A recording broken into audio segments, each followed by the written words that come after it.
It gives the parish an opportunity to hear somebody else do a reflection, because it's always me, and they know my take on things, and so after a while it might get kind of routine for them. So it's nice to have somebody else step up to the plate once in a while and say, hey, do you ever think about it this way?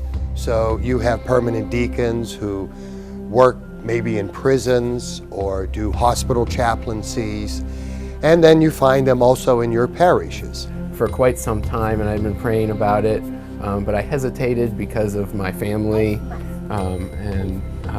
so I had gone to adoration one day, and I was really feeling the calling while I was in adoration praying.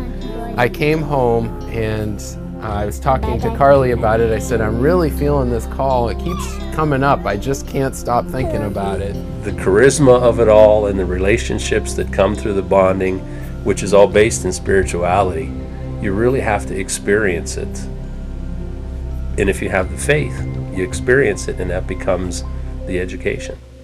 The grace is in the experience. It's a wonderful ministry of the Word, a wonderful chance to get to know the parish, to work on all levels of the workings of a community. So I would encourage them to follow the steps. It's a very good program that's set up.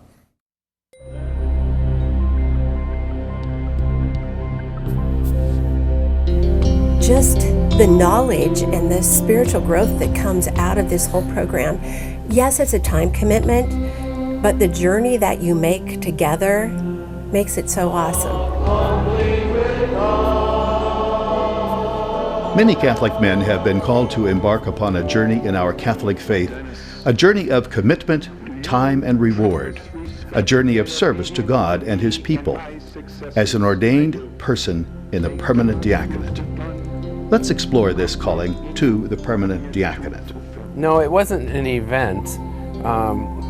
You kind of, when you're in prayer, you get used to just the promptings of the Holy Spirit, and you realize that sometimes things just pop into your head when you're praying. And it's not like you were even thinking about that necessarily, it's just it comes to you. And you just have this feeling of peace that comes with it. Take this book of Holy Scripture and be faithful in handing on the Word. A deacon is a man called by God to serve Him in three ways. They are dedicated to the people of God in the ministry of the liturgy, of the gospel, and of charity. And the role of the permanent deacon is to serve in a ministry of charity and justice.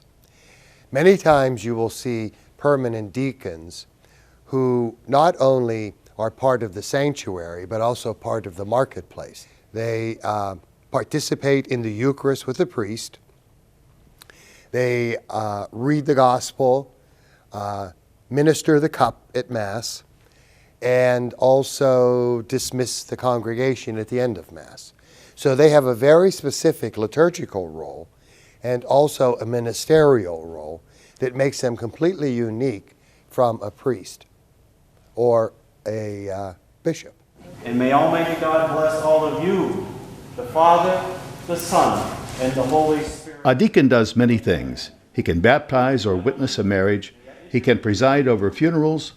A deacon can participate in RCIA and parish renewal programs, preside over the liturgy of the Word. The deacon is called to live out the gospel message in his ministry to the aged and to the poor, to the sick and the suffering and the imprisoned. You will also see deacons preach at Mass. Well, each ministry has its own functions, and they tie in together well. I'm lucky because Deacon Tim's willing to preach every week, which is not always the case with the deacon. So he preaches one of the Masses each week and serves as deacon at that Mass, so that's a great help. He would do communion calls for me sometimes when I got busy, and he would do a communion service at least once a week and preach at those communion services, and he would help at the altar during Sunday Masses every other week of the month, that kind of thing. I think the call started all the way back in 8th grade when the seminarians came and talked to us as 8th graders about the priesthood. And it looked really good until recess when the big guys said, what a stupid thing to do. So I didn't do it.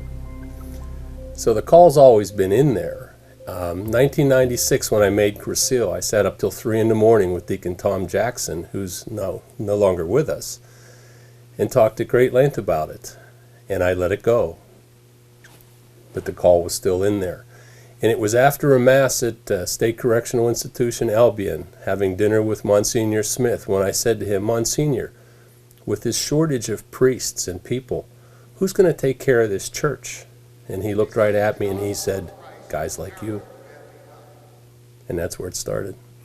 And I've learned to recognize that's the Holy Spirit trying to tell me that this is what I need to be thinking about, and just the Holy Spirit just leading you in prayer. And that was the experience. It wasn't like I got hit with a 2x4. It just had this thought, and I just had that peaceful feeling, and I knew it was the Holy Spirit talking to me, and that I needed to take that to my wife and talk to her about it. With it. And then as we had children and got more involved with them being in school here and our involvement with the youth activities, it began to this, what I call the whirlpool. We're getting pulled into the center all the time. So we start with youth activity, and then I was an usher for a while, and then my wife joined the choir, and I used to play trombone, so I volunteered my services there. And then I discovered I had a voice, that I could sing. So I was a choir member, I was a cantor, and all this was just evolving over a period of time where we finally went to my other pastor, Dan Arnold, and said, what is this deacon stuff? We'd like to know more.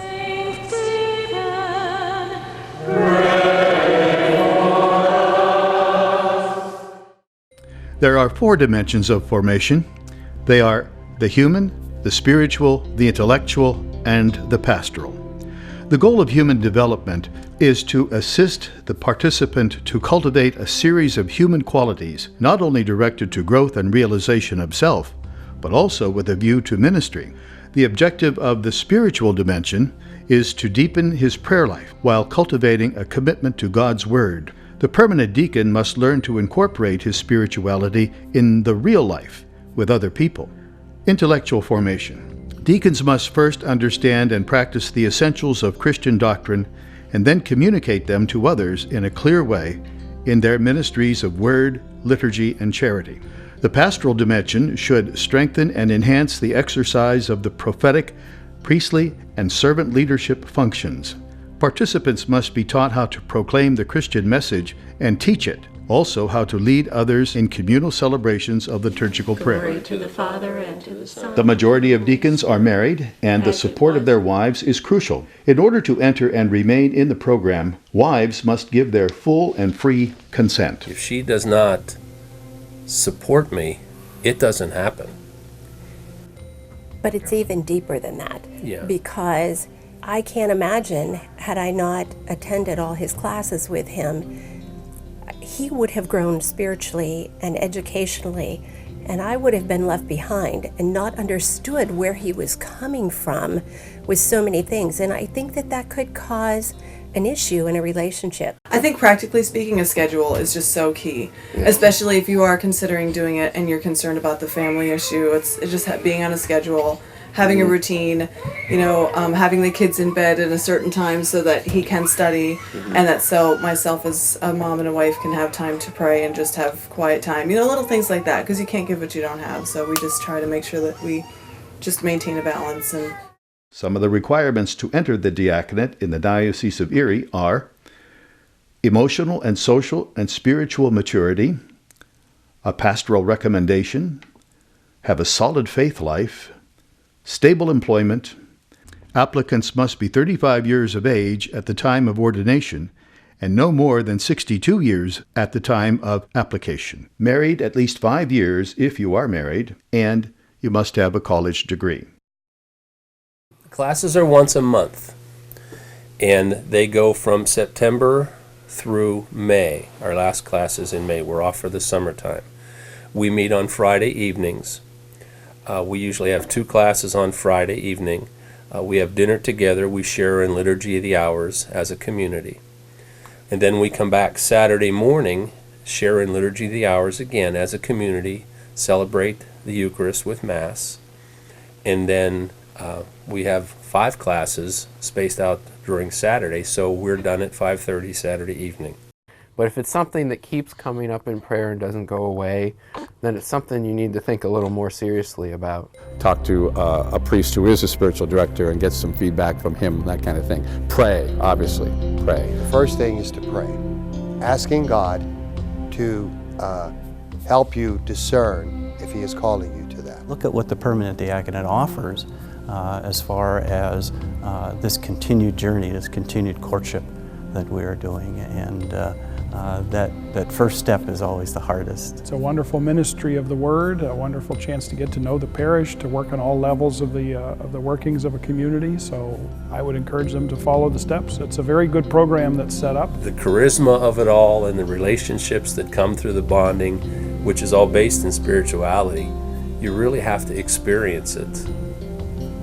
And if you have the faith, you experience it, and that becomes the education. The grace is in the experience.